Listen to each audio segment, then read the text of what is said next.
Hey y'all, how are all my beautiful friends doing? I hope y'all all have had a wonderful week and welcome back to Crime Time with Mel. If you've never seen me before, hi and welcome. Thank you so much for clicking on today's video.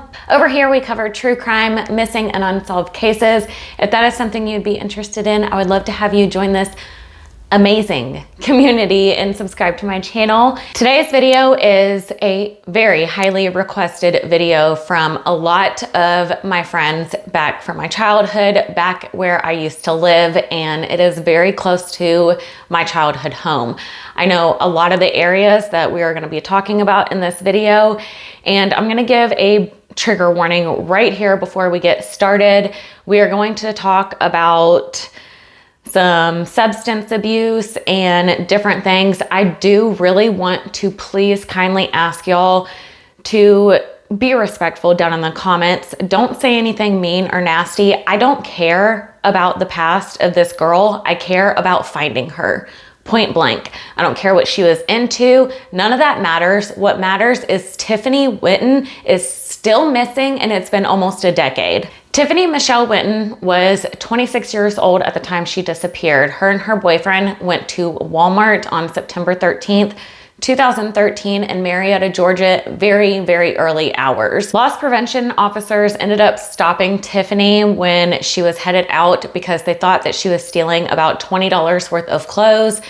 They confronted her, they got into a brief argument, and she jetted out of Walmart and she was never seen since then. This case is actually being investigated as a homicide, so let's spread awareness for Tiffany. I don't see a lot of people talking about Tiffany. It is a cold case. I just want to refresh everyone's memory. Even if you haven't heard about her, please give this video a thumbs up and share it wherever you can.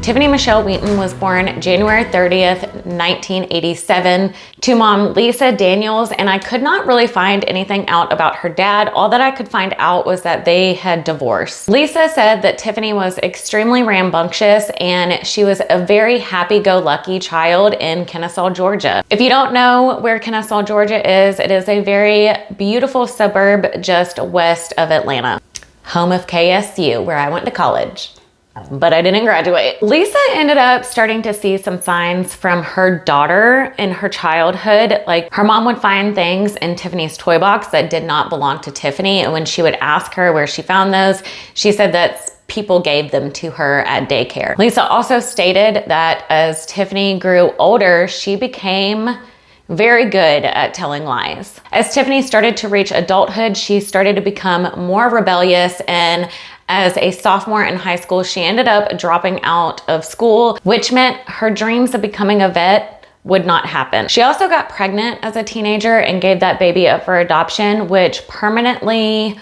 affected Tiffany. By 2008, Tiffany ended up having a daughter and she began to use substances. She became addicted to, YouTube's gonna flag me, OXY, and ended up shoplifting a pair of flip-flops from a local Walmart. She was also working as a bartender slash waitress at Hooters in Kennesaw. In 2011, she moved north to Dalton with several other people and ended up getting arrested for home invasion. She told police that the victim stole $60 from her and she was just trying to get it back. Police ended up suspecting that it was a payment for substances and that victim did not deliver on those substances. Tiffany was then sentenced to a short-term prison term in late 2012. And Lisa, her mom, said that she practiced tough love on Tiffany. She raised her granddaughter and said, look, you're not allowed to be around your daughter until you clean up your act and you get clean from substances, which I don't blame Lisa for doing that. Tiffany's grandmother, Anita, ended up staying in touch with Tiffany, and she was actually the one that picked Tiffany up when she was released from prison. She then entered a rehab shortly after that, and Tiffany was able to stay clean. She ended up getting a job at IHOP as a waitress in Marietta, and she ended up breaking up with her boyfriend because of cheating. And actually, her roommate Sheila ended up kicking Tiffany out because she was stealing from her. Tiffany then met a guy named Red, Ashley. He actually also has a little girl, and they allegedly ended up using substances together. Crystal, to be specific. And from that, Tiffany became addicted to H. And to me, y'all, this is so scary because every single one of my friends that I know, once they start out with prescriptions and they get addicted to those, I feel like the next step is H. I have seen it time after time after time again, and it's so scary. Ashley, however, says that he did not use that, and he was completely unaware that Tiffany was using it until one day she told him that she was suffering from withdrawals. According to friends, Tiffany and Ashley's relationship was very troubled. They had several arguments in their relationship. Police were actually called to one dispute in particular when both of them were living in a motel, but nobody ended up getting arrested from that. They moved into a trailer park after that, and their fights followed them there. They were so loud and fighting constantly that they ended up getting evicted. Tiffany's addiction ended up getting in the way of her work performance. She would sometimes show up late, often high, and as well as with sometimes fresh needle marks in her arm. And because of that, she would be sent home early. In early August, security cameras at IHOP ended up catching Tiffany stealing some items from her work, and they eventually fired her because of that. As a result of this, Lisa again cut off all contact with Tiffany, but again, Tiffany's grandmother Anita still kept in contact with her. On September 8th, Anita let Ashley and Tiffany come over to her house to do some laundry. Anita was the only person in Tiffany's family to ever meet Ashley, and she was actually also the last one to have seen Ashley before Tiffany disappeared. By the end of 2013, Tiffany and Ashley moved into a house in Powder Springs where Ashley's daughter also lived. On the night of September 12th, Ashley and Tiffany went to their friend Steven's house to pick up substances. Shortly after midnight on September 13th, the two of them ended up borrowing a truck and they went to Walmart off of 41 in Marietta. Now, this wasn't really far away from IHOP where she previously worked, and they arrived at Walmart at 1 a.m. and they began shopping. Loss prevention officers ended up watching security cameras and keeping track on Ashley and Tiffany as they walked through Walmart with a buggy for the next hour.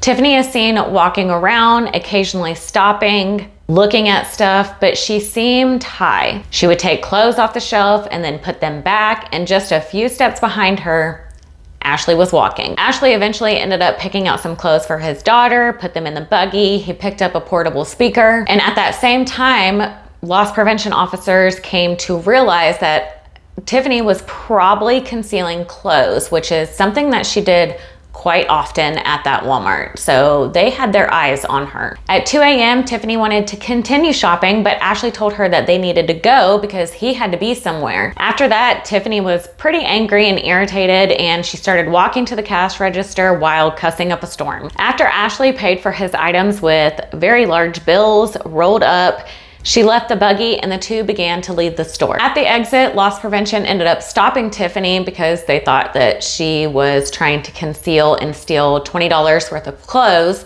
and one of them grabbed the strap of Tiffany's purse to try to detain her. Ashley stopped at the door, facing forward to the door, and on camera, it appears that Tiffany screamed out to Ashley, but Ashley ended up completely ignoring her. Tiffany let go of her purse, kicked off her flip-flops, and headed straight out the door. The officers did not go chase after Tiffany, nor did anyone at Walmart, and nor did Ashley. And now Tiffany has not been seen since then. Now, in the video of the incident, it shows loss prevention ended up waiting at the door, hoping that Tiffany would come. Surely she would come back for her flip-flops and her purse. And you can also see Ashley just like waiting at the door, looking out the door. And then later he is spotted talking to Tiffany. Now later, Ashley allegedly told different people that he went back to the truck where he was charging his phone. He grabbed a weapon. I'm not sure if it was a pew pew or a knife. It was different in a couple of different articles, and confronted the loss prevention officers where Tiffany escaped. In 2016, Ashley explained that he just told people these stories to make him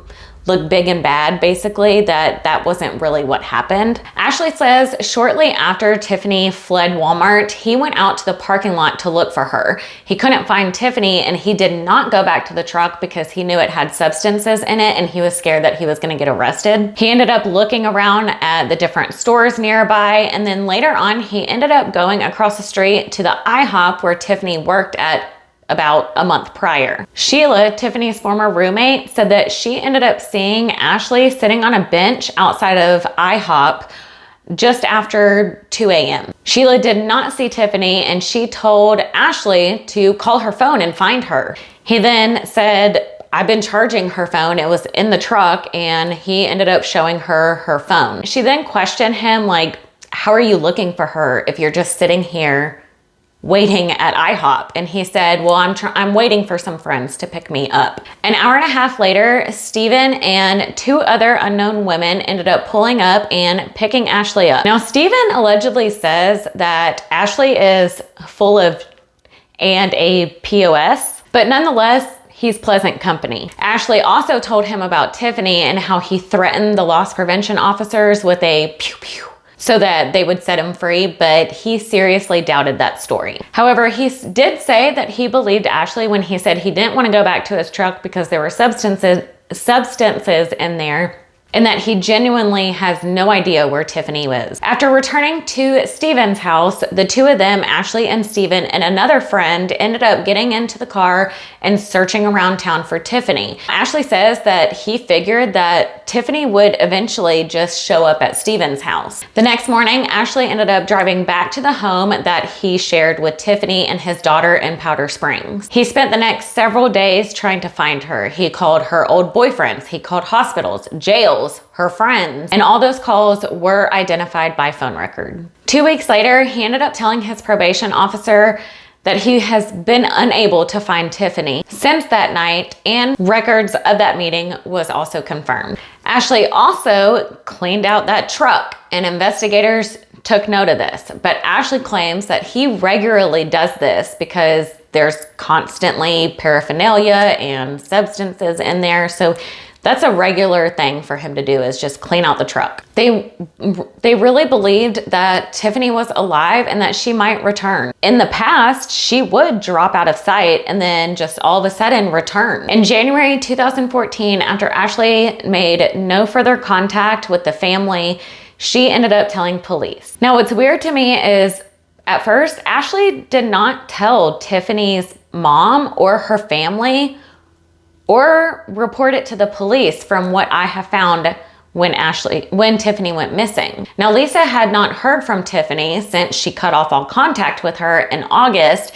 And, you know, again, this is nothing unusual for Tiffany. With somebody being on substances, she would drop out of sight and then she would always return. So she didn't think anything of not speaking to her. In November, a demand letter from Walmart was sent to Anita, the grandmother's house, of $150 for a restitution of all the items that Tiffany was allegedly stealing. Came to Anita's house because Tiffany did use Anita's address as her mailing address, since Tiffany bounced around from different houses a lot. And this wasn't unusual for her grandmother to receive letters like this, but for some reason, Anita felt something was just very off this time. Anita also was very well aware that Tiffany went on these long binges and that she was incarcerated for shoplifting in 2011 and was currently on parole for that. So she just figured that Tiffany was trying to keep a low profile.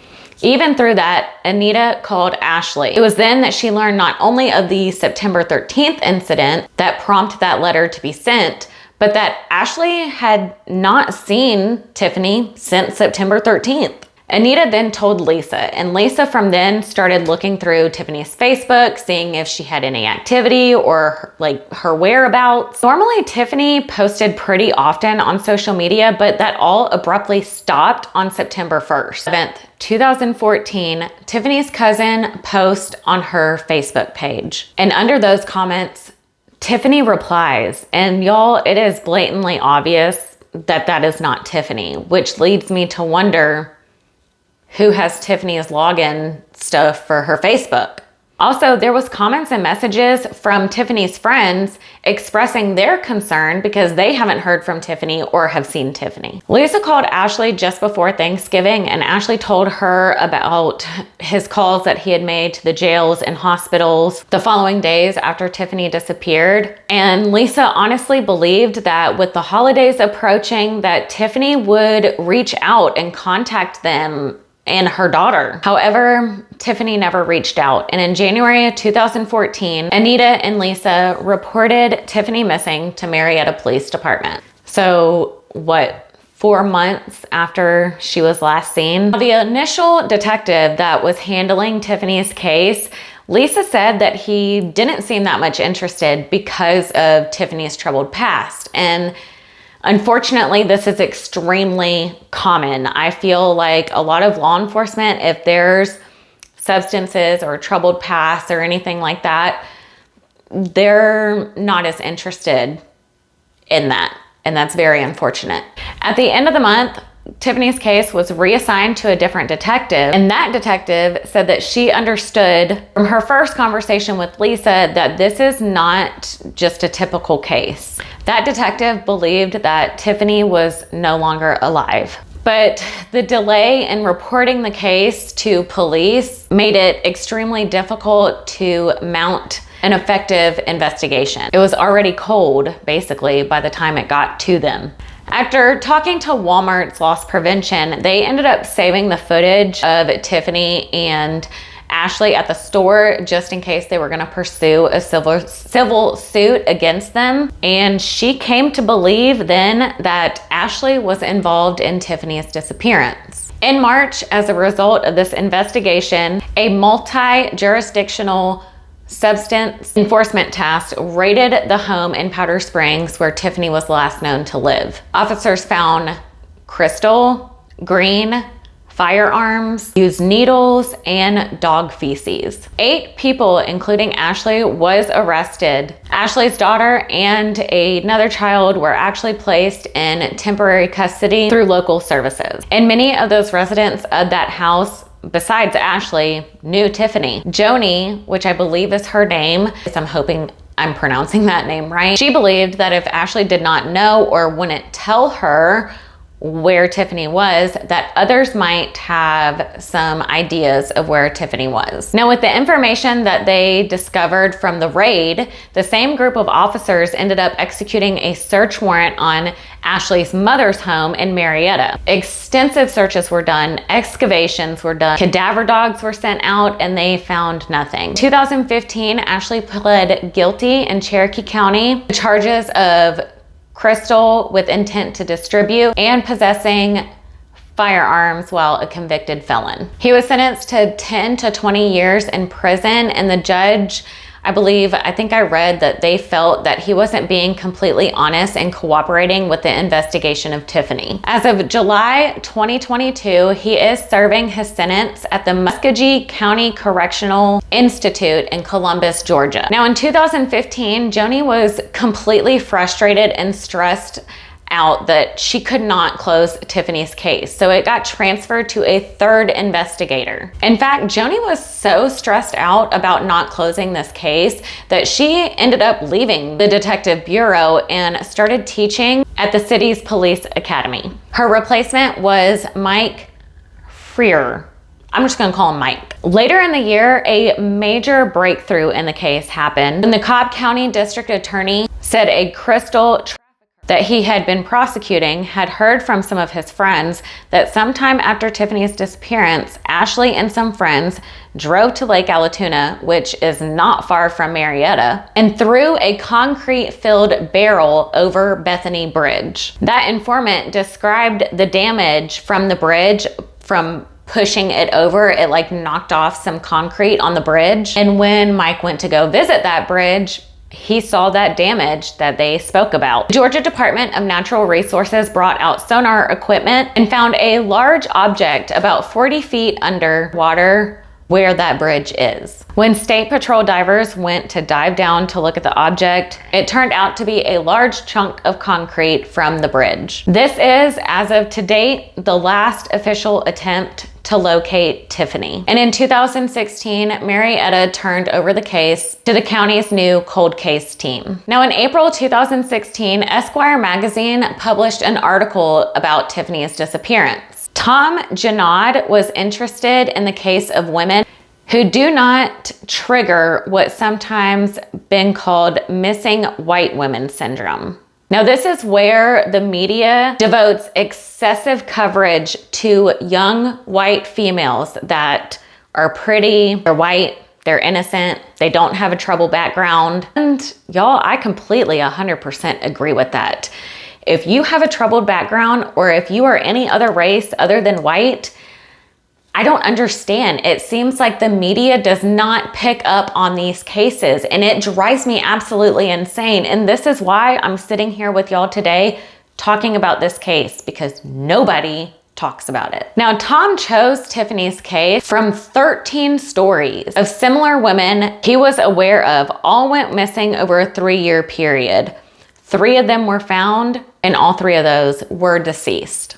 Lisa also told him that she tried to contact several different shows so that they could air Tiffany's case, and they told her that they were not interested, which is absolutely disgusting. She is still a human. She still deserves to be found. She has a daughter that is now 15 years old, and she has a family that wants to know where she is. In addition to Lisa, Tom interviewed Ashley, Sheila, Stephen, and Anita, and all of the detectives that investigated the case. He not only noted Ashley's lie about pulling a weapon out to confront loss prevention officers to release Tiffany, but he caught him in another one. He said he called Tiffany's phone shortly after she disappeared. Yet, remember, according to his first account, he said he had Tiffany's phone on him and he showed it to Sheila at IHOP. And Ashley's phone records do not show that he attempted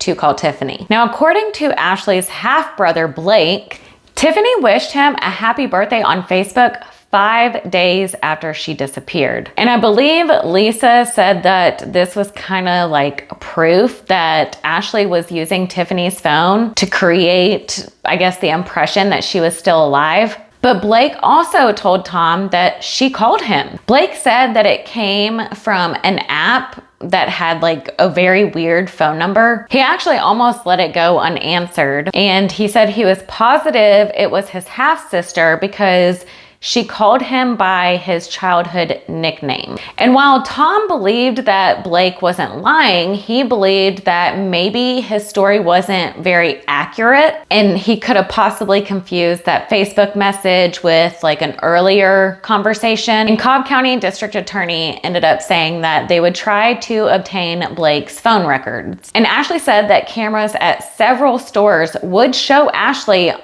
on them looking for Tiffany. He said it would show him crossing over 41 to go to IHOP. No footage showing that had been found. Almost 10 years later, and this family still has no answers, no peace of mind, just unknown, wondering what the heck happened to Tiffany. And like I said, her daughter is now 15 years old. Could you imagine how her daughter feels? She has missed so much with her family. And y'all, I say this all the time. I don't care what your past is, what color you are, none of it. If you are missing or it is an unsolved case, you deserve to be found. Your family deserves answers. They deserve closure and justice. I will never understand how media can just pick and choose what, and okay, I know the media cannot cover all these missing people. I get that. But how can they just pick and choose what cases they want to cover? I will never understand that. So I'm asking y'all to please put your judgments aside. Whatever you think about Tiffany's past, please put that aside and realize that she is a mom, she is a sister, she is a daughter, she is a cousin. She deserves to be found. She deserves justice. Like this video so you can spread awareness for Tiffany and her family. Share this video on social media wherever you can to get the word out about Tiffany. Let's get people talking. Let's put pressure on the police department to keep searching for Tiffany and not give up. Someone has to know something, and my thoughts and prayers go out to Tiffany's family, and I really hope and pray that they see justice and they can find Tiffany very soon. It's been way too long. So, y'all, don't forget to subscribe if you haven't already subscribed, and hit that notification bell so you get notified whenever I upload a video. I appreciate every single one of y'all. I've been going live lately, and I really love to go live because I get to chat with y'all. Like, not in the comments hours after I film this video, days after I film the video, but in real life time. It's really nice, and I hope y'all catch me for my next live. I'm gonna try to go live at least once a week from here on out, just to connect with y'all and talk about these cases in real life time and get y'all's thoughts and opinions. I cannot thank you enough for all your support and all your kind words on my channel. Truly, it warms my heart and soul. I'm so grateful and blessed for y'all, and I will never take y'all for granted. I promise. Stay safe out there, stay aware of your surroundings, and I will see y'all in my next video. Have an amazing weekend. I love y'all. Bye, y'all.